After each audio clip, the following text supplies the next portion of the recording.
রাজনীতিতে এখন আক্ষরিক অর্থেই একটা বিশাল দাবার বোর্ড পাতা হয়েছে, আর আজকের এই বিশ্লেষণে আমরা ঠিক সেটাই ভেঙে বোঝার চেষ্টা করব। এই মুহূর্তে পুরো দেশের নজর তামিলনাড়ুর দিকে, কারণ নির্বাচনের ফলাফল রাজ্যের এতদিনের চেনা রাজনৈতিক সমীকরণকে একেবারে উল্টে পাল্টে দিয়েছে। গত কয়েক দশকের চিরাচরিত হিসাব নিকাশ যেন এক লহমায় গায়েব।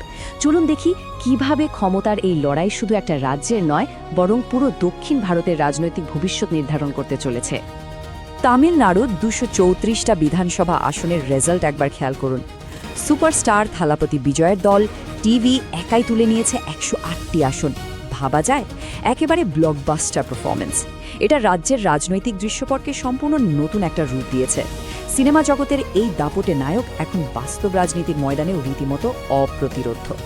আর এই বিপুল জনসমর্থনই প্রমাণ করে যে সাধারণ মানুষ পরিবর্তনের জন্য কতটা মুখিয়েছিল। কিন্তু এই বিশাল বিজয়ের মাঝেও আসল টুইস্টটা লুকিয়ে আছে একটা ছোট্ট সংখ্যার পেছনে। সংখ্যাটা হলো ১০। তামিলনাড়ুতে সরকার গড়ার ম্যাজিক ফিগার হলো ১১৮। তার মানে মুখ্যমন্ত্রীর চেয়ারে বসতে বিজয়ের দরকার আর ঠিক ১০টা সিট।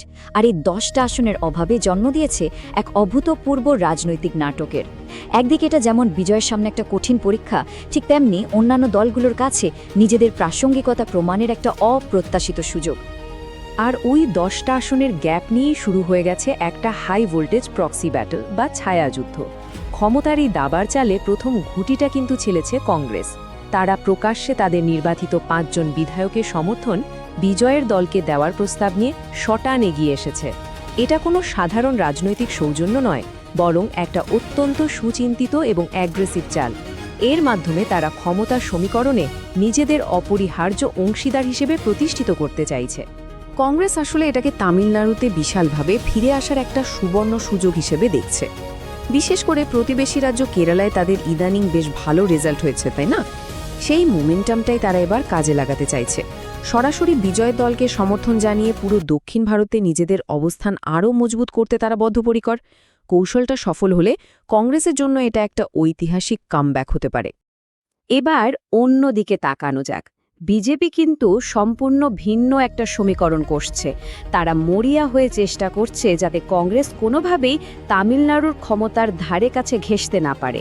আর এই লক্ষ্যেই বিজেপি পর্দার আড়ালে এক অভিনব কৌশল নিয়েছে। সরাসরি নিজেদের নাম না জড়িয়েও কিভাবে ক্ষমতার নিয়ন্ত্রণ নিজেদের হাতে রাখা যায়, এই প্রচ্ছন্ন কৌশলটাই তামিল রাজনীতিতে এখন নতুন রহস্যের জন্ম দিয়েছে। অনেকেই এটাকে রীতিমতো একটা চাণক্য চাল বলছেন। ব্যাপারটা কি? অভিযোগ উঠছে যে বিজেপি তাদের মিত্র দল এআইএডিএমকে তীব্র চাপ দিচ্ছে, যাতে তারা বাইরে থেকে বিজয়কে সমর্থন জানায়। অর্থাৎ নিজে সরাসরি সরকারে না গিয়েও বাইরে থেকে কলকাঠি নেড়ে পুরো রাজনৈতিক সমীকরণটা নিয়ন্ত্রণ করা। এর মূল উদ্দেশ্য একটাই, কংগ্রেসের প্রবেশের পথ একেবারে বন্ধ করে দেওয়া। অত্যন্ত ধূর্ত এবং হিসাব কষা একটা রাজনৈতিক পদক্ষেপ। এখানেই দুটো জাতীয় দলের স্ট্র্যাটেজির আসল ফারাকটা একেবারে পরিষ্কার হয়ে ওঠে। একদিকে কংগ্রেস, যারা সরাসরি সরকারে ঢুকে ফ্রন্ট ফুটে খেলতে চাইছে, কৌশল অত্যন্ত প্রত্যক্ষ। অন্যদিকে বিজেপি, যারা বাইরে থেকে প্রক্সি ব্যবহার করে ঘুঁটি সাজাচ্ছে, যাতে তাদের প্রধান প্রতিপক্ষকে ক্ষমতার বাইরে রাখা যায়। সরাসরি যুক্ত না হয়েও নিয়ন্ত্রণ প্রতিষ্ঠার এই কৌশলটা তামিলনাড়ুর রাজনীতিতে একটা নতুন মাত্রা যোগ করেছে। আসল খেলাটা চলছে একেবারে পর্দার আড়ালে। তবে জাতীয় পর্যায়ের দলগুলোর এই টানাটানিতে সবচেয়ে বেশি ভেসে গেছে আঞ্চলিক দল এআইএডিএমকে। তাদের ভেতরে রীতিমতো এক আইডেন্টিটি ক্রাইসিস বা অস্তিত্বের সংকট তৈরি হয়েছে। বছরের পর বছর যারা রাজ্যের ক্ষমতার একেবারে শীর্ষে ছিল, আজ তারা অন্যের ক্ষমতার সমীকরণ মেলানোর হাতিয়ারে পরিণত হওয়ার আশঙ্কায় ভুগছে। শুরু হয়েছে একের পর এক রুদ্ধদ্বার বৈঠক। তাদের প্রতিটি সিদ্ধান্তই এখন নিজেদের দীর্ঘদিনের রাজনৈতিক পরিচয়ের ওপর বিশাল প্রশ্নচিহ্ন দাঁড় করিয়ে দিতে পারে। দলটা এখন আক্ষরিক অর্থেই দুটো ভাগ হয়ে গেছে। এক পক্ষের নেতারা চাইছেন এখনই বিজয়ের দলের সাথে হাত মিলিয়ে ক্ষমতার ভাগ নিতে, অন্তত তাতে দলের প্রাসঙ্গিকতা বজায় থাকবে।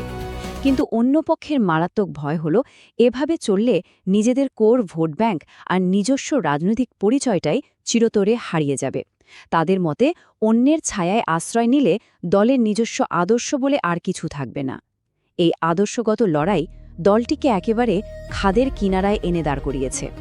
দলের ভেতরের এই আতঙ্কটা তখন আর গোপন থাকল না, যখন এআইএডিএমকে নেত্রী লিমা রোজ মার্টিন প্রকাশ্যে বলে ফেললেন যে বিজয়ের দলের সাথে তাদের কথাবার্তা অলরেডি চলছে।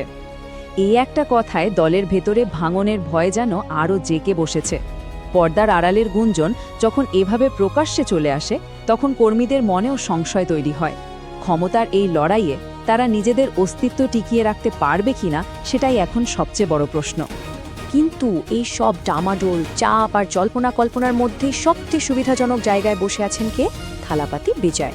পুরো পরিস্থিতির নিয়ন্ত্রণ এখন সম্পূর্ণ তার মুঠোয়। তিনি এখন আর শুধু একটা সাধারণ কিং মেকার নন, তামিলনাড়ু রাজনীতির অবিসংবাদিত কিং হওয়ার দৌড়ে তিনি সবার চেয়ে এগিয়ে। ক্ষমতার চাবিকাঠি হাতে নিয়ে তিনি এখন শুধু অপেক্ষা করছেন সঠিক সময় সঠিক চালটি দেওয়ার জন্য। আর ক্ষমতা নিশ্চিত করতে বিজয় একদম দেরি করেননি। তিনি জরুরি ভিত্তিতে তার 108 জন বিজয়ী বিধায়ককে নিয়ে একটা হাই ভোল্টেজ মিটিং ডেকে ফেলেছেন।